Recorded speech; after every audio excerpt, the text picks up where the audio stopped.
Muy bien, hablemos de la historieta o cómic. Todos alguna vez hemos leído una historieta o cómic. Nos narra una historia en forma lineal, pero con unas cuestiones de apoyos gráficos, textos, figuras, símbolos, de forma que su comprensión es muy ágil. Si bien es una parte fundamental de la cultura de muchos países, en este tutorial revisaremos cómo aplicarlo de una forma lúdica en nuestras clases y cómo poderlo integrar. Hablando un poco de la historia, de las historias gráficas, estaríamos remontándonos a los tiempos antiguos donde las personas dejaban en jeroglíficos sus historias, de forma que pudiera servir para las próximas generaciones cuestiones de conocimientos y cuestiones básicas de supervivencia. En la parte de Sudamérica, estas imágenes gráficas le llamamos códices y también nos narraban los hechos, historias que ocurrieron en tiempos anteriores. Ya básicamente como cuestiones de entretenimiento, podemos revisarlo por países. En el caso de Estados Unidos tenemos varias historietas, como puede ser el caso de Charlie Brown, Archie, la parte de Disney cuando incursionó en estos géneros gráficos con todos sus personajes, Marvel con una gran cantidad de personajes, héroes, que incluso actualmente son parte del cine. En años posteriores tenemos algunos como Garfield, e incluso en la época de los 90 algunos antihéroes como Hell. Pero en el mundo también han sido importantes las historietas. En el caso de Argentina tenemos a la mítica Mafalda, producto de Quino. Países también como Francia han dejado testimonios de grandes caricaturistas. Y algunos muy modernos y con tradición, como puede ser en Japón la parte del manga. México también tiene una cultura muy fuerte en cuanto a las historietas o cómics. Por ejemplo, la editorial Vid, con una serie que se llama Lágrimas y Risas, que fueron las precursoras de las telenovelas actuales. Algunas historietas como Memín Pingüín o Chamaco, que fueron de las primeras en los años 30, Calimán,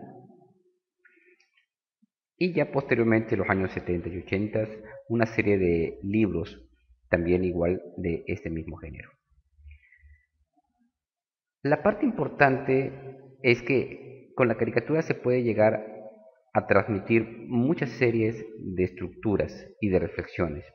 En México los llamados moneros nos narran a través de sus historias, de sus cuentos, caricatura política, formas de sarcasmo y formas de crítica social, que no es exclusivo solamente de nuestro país.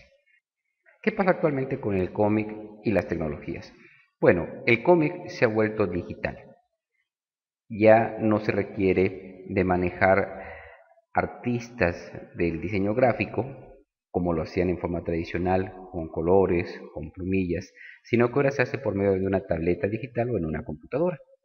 En nuestro país tenemos una gran cantidad de caricaturistas que están haciendo trabajo directamente en digital y que la forma de distribución es por medio de redes sociales. En este tutorial revisaremos algunas herramientas que nos pueden llegar a facilitar el diseño de cómic o también lo que sería una presentación gráfica en dos dimensiones.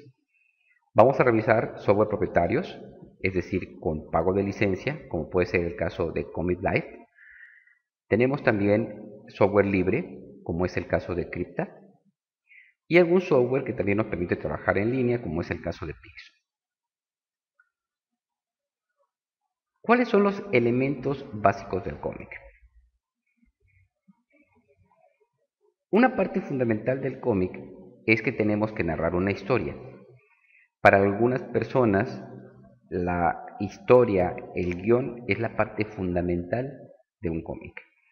Recordemos que una historia a contar representa tres momentos: el inicio, la parte del conflicto o problema y finalmente la resolución o desenlace. Teniendo una vez la historia, vamos a ubicar el escenario, dónde se desarrolla, qué parte interior o exterior. ¿Es en un parque? ¿Es en un aula? ¿Es en un restaurante? ¿Es en una casa? ¿En dónde? ¿En dónde se desarrolla? Otro elemento fundamental son los personajes. Va a haber un personaje, dos personajes, ¿cuántos personajes? ¿Qué características tienen estos personajes? ¿Son hombres? ¿Son mujeres? ¿Cuáles son sus elementos? Es decir, ¿son rubios, morenos, delgados, gordos? ¿Cuáles son sus atributos? ¿Cuál es su expresión o sentir en ese momento? Y finalmente, la parte de los diálogos. Algunos cómics, solamente con la cuestión de representación gráfica, prácticamente no requiere de un solo diálogo. Sin embargo, también podemos auxiliarnos de herramientas que nos permitan manejar textos que pueden representar pensamientos o simplemente palabras. Cabe señalar que en algunos de los cómics también podemos manejar el equivalente a ruidos. Es algo bastante interesante. Como elementos técnicos, ya en un software, lo que vamos a iniciar va a ser por las escenas, es decir, cuántos cuadros y cuáles son los fondos. Posteriormente vamos a añadir a los personajes, cuántos y cómo son los personajes, y finalmente la parte de los diálogos. Una parte que también podemos agregar sería los accesorios, si requerimos elementos que puedan ser fundamentales para contar nuestra historia. Hasta aquí llegamos con esa parte introductoria de lo que sería el cómic, para posteriormente ya revisar los materiales técnicos con respecto a la elaboración del cómic.